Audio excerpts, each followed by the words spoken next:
Hey, salut tout le monde, c'est Quentin de la chaîne Davystorm et aujourd'hui on se retrouve pour une nouvelle vidéo dans laquelle je vais vous parler de mon tout nouveau très gros projet, un escape game.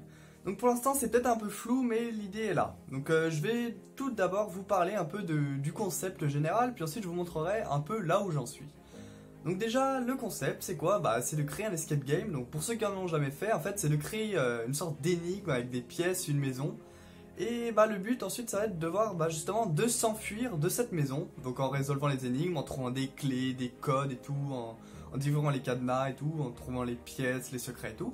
Il y a plein de secrets, de trucs comme ça, des machins marrants comme ça. Et du coup tout ça, ça va être codé avec Unity. Donc Unity pour ceux qui connaissent pas, j'avais fait un petit live la semaine dernière il me semble.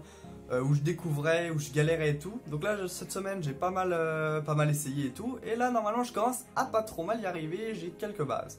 Du coup j'ai commencé un petit peu à faire du coup mon escape game. Donc Théo aussi va beaucoup m'aider pour tout ce qui est graphisme. Donc là pour l'instant je fais des tests moi-même en fait. Il n'y a encore rien de définitif. Mais ensuite Théo devrait normalement faire tous les assets. Donc c'est-à-dire tous les modèles 3D des pièces, tout ça. Donc du coup ça sera vraiment Made in Davystorm à 100%, donc ça c'est cool. Donc du coup en fait oui je vous ai pas dit mais en gros ça sera un jeu en 3D. Donc contrairement à la majorité des escape games qu'on peut trouver sur internet ou à télécharger, c'est souvent souvent c'est de la 2D et on se déplace un peu on n'est pas libre de se déplacer où on veut. Moi le but là dans cet escape game que je veux faire c'est d'essayer de justement c'est briser cette contrainte pour qu'on puisse vraiment se déplacer où on veut, qu'on puisse vraiment essayer le plus de trucs possible pour que justement ce soit plus complexe. Parce que si on limite les déplacements et tout, du coup on limite les possibilités de trouver les choses et tout. Du coup ça sera plus intéressant et plus marrant je pense. Donc du coup je vais pas vous faire plus attendre, on va commencer la vidéo. Mais juste avant, vu que c'est un très gros projet et tout, que ça va nous prendre du temps, je vous invite vraiment à mettre un pouce bleu, c'est vraiment très important et ça fait extrêmement plaisir. Donc merci vraiment à tous ceux qui le feront. Je rappelle aussi j'ai un Instagram où je mets pas mal de trucs en exclusivité, que ce soit en story ou en post. Du coup si vous voulu aller jeter un coup d'œil, c'est dans la description, c'est quentin.laco. Ensuite aussi, dernier truc, on a un serveur Discord, donc si vous êtes un peu passionné tout ça, de programmation, d'informatique et tout, n'hésitez pas à aller jeter un coup d'œil parce qu'on est une vingtaine passionnés pareil. Du coup si vous avez besoin d'un coup de main ou vous voulez partager un peu une réalisation, n'hésitez pas, c'est fait pour ça. Bon allez, vraiment on commence la vidéo parce que là ça fait déjà 2 minutes 50, vous allez me tuer. Bon allez, c'est parti. Donc on commence tout d'abord par le logiciel Sweet Home 3D qui va nous permettre à partir d'un plan que l'on va dessiner de créer la 3D en fait des pièces. Donc comme vous pouvez le voir ici, donc j'ai modélisé, j'ai créé justement cette petite maison là, cette surface, avec quelques petits détails assez stylés. Donc comment ça marche? C'est très facile. Vous commencez par créer les murs avec cet outil. Donc par exemple, je peux rajouter une pièce ici, hop, et on peut voir qu'ici elle va se rajouter. Donc là on y enlève parce que actuellement on n'en a pas besoin. Ensuite on crée les pièces pour faire le sol, on peut modifier les textures, et pour ajouter des éléments c'est très facile. Admettons ici je veux mettre sur le tapis, je veux mettre un petit vélo électrique. Donc juste aller dans... Alors attendez, divers, hop, non c'est pas divers, il faut que je retrouve. Au pire on va mettre n'importe quoi, tac tac tac, salon. Bon on va mettre un piano, si je veux mettre par exemple un piano là-dessus, je le place sur le plan 2D et ça va me le placer automatiquement sur le plan 3D. Je peux le faire, voilà, je peux faire tourner évidemment le piano dans la direction voulue afin de le positionner comme on le souhaite. Les collisions sont automatiques, c'est-à-dire que Sweet Home 3D quand on va exporter le fichier, ça va automatiquement exporter aussi les collisions. Donc ça c'est quelque chose qui est super car ça sera directement pris en charge par Unity. On va enlever ça et on va aller tout de suite sur Unity pour voir justement comment ça se passe. Donc sur Unity, j'ai directement importé du coup notre fameuse pièce. Donc on peut voir qu'elle est un peu plus sombre car il n'y a pas l'éclairage de Sweet Home 3D. Donc ce que j'ai fait c'est que j'ai mis une directional light qu'on peut trouver, attendez, tout en haut. Ici là, c'est voilà une sorte de spot un peu qui va éclairer toute la scène. Hop, on a bien donc notre fameuse pièce et ici vous pouvez voir là nous avons le fameux personnage. qui est ici et qui va justement se déplacer. Donc comment fonctionne ce personnage? En fait, il y a deux scripts programmes pour ce personnage. Nous avons le personnage Camera Move, Camera MV, qui va permettre de déplacer la caméra en fonction de la position du curseur de la souris. Donc je vais ouvrir ce programme tout de suite et vous allez voir.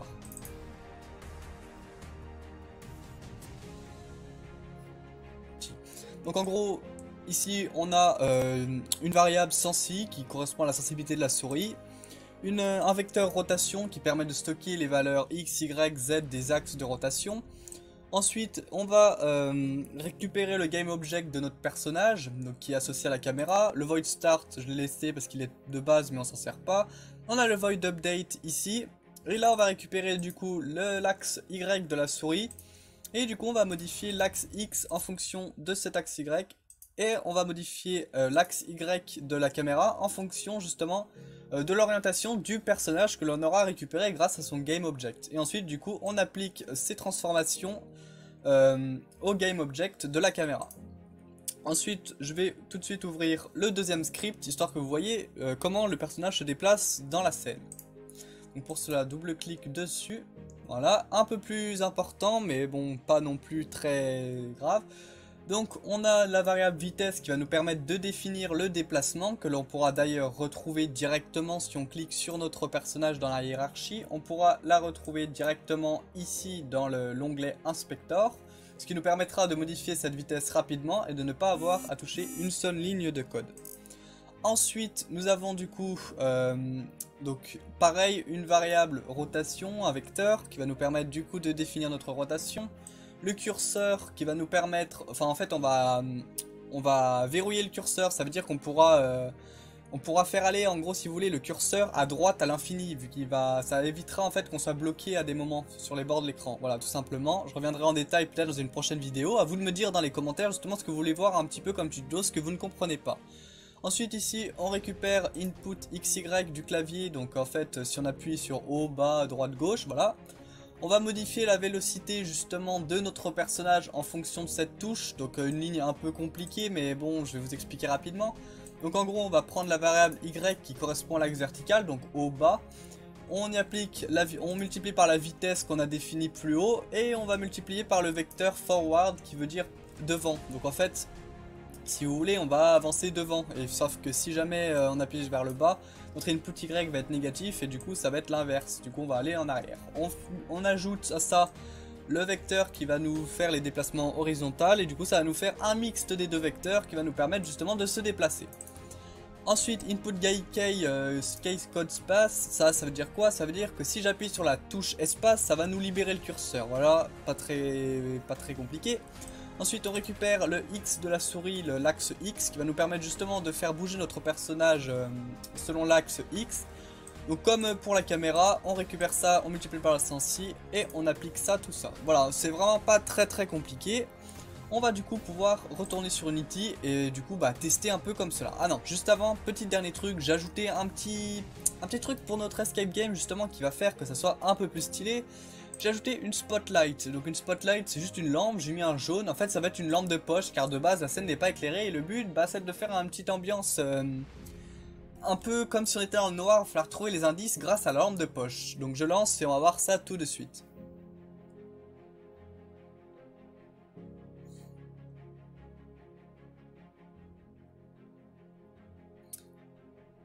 Voilà, donc nous voilà dans la scène, on peut voir que la lampe torche est magnifique, ça reflète bien, on a nos effets d'ombre, on peut bouger la caméra, tout va bien, et on va tester tout de suite si on peut se déplacer, et effectivement on peut se déplacer, droite, gauche, avant, arrière, ça marche nickel, et comme vous avez pu le voir brièvement, il y a les collisions, donc ça c'est super. Ça veut dire que Unity gère automatiquement les collisions, et on peut les récupérer aussi dans un programme, ce qui peut nous permettre d'infliger des points de dégâts, ou de permettre notre programme de savoir à côté de quel objet par exemple se trouve notre personnage. Du coup j'espère que vous vous rendez un peu compte du travail, donc c'est pas non plus extrême mais je suis assez content de moi car ça fait qu'une semaine que je débute sur Unity, je commence à arriver à faire un jeu en 3D que je tiens à dire, je n'ai pris aucun programme sur internet, donc je me suis inspiré, c'est à dire que j'ai appris les commandes et tout. mais je n'ai pas pris... je sais qu'il y avait des assets pour créer, donc des programmes à télécharger pour créer le personnage en première personne. Je m'en suis pas servi, j'ai même pas regardé le programme, j'ai vraiment fait par moi-même. Donc je tenais à dire ça pour éviter que les gens croient que j'ai copié tout bêtement. Voilà, donc c'est déjà la fin de la vidéo. La prochaine fois, normalement, bah, je vais essayer justement qu'on puisse interagir avec le décor pour trouver des indices. Par exemple, ici, là, on voit pas trop, mais j'ai mis un digicode qui, bah, justement, bah, on pourra taper un mot de passe pour éventuellement déverrouiller la porte. Et il faudra trouver le mot de passe bah, dans la scène. Donc n'hésitez pas non plus à me donner des idées de ce que je pourrais faire dans les commentaires, ça me ferait plaisir et surtout bah, ça aiderait à développer le jeu d'une façon différente, c'est-à-dire grâce à la communauté. Et voilà, c'est à peu près tout, n'hésitez pas à me dire ce que vous en pensez, à liker la vidéo si elle vous a plu, et puis surtout pour ne louper aucune des prochaines vidéos sur ce jeu, bah, n'hésitez pas à vous abonner. Peut-être on va bientôt passer les 200 abonnés, je ne sais pas, c'est vous qui me direz. Voilà, donc c'est tout pour cette vidéo, j'espère qu'elle vous a plu, et moi je vous dis ciao pour une prochaine vidéo. Salut!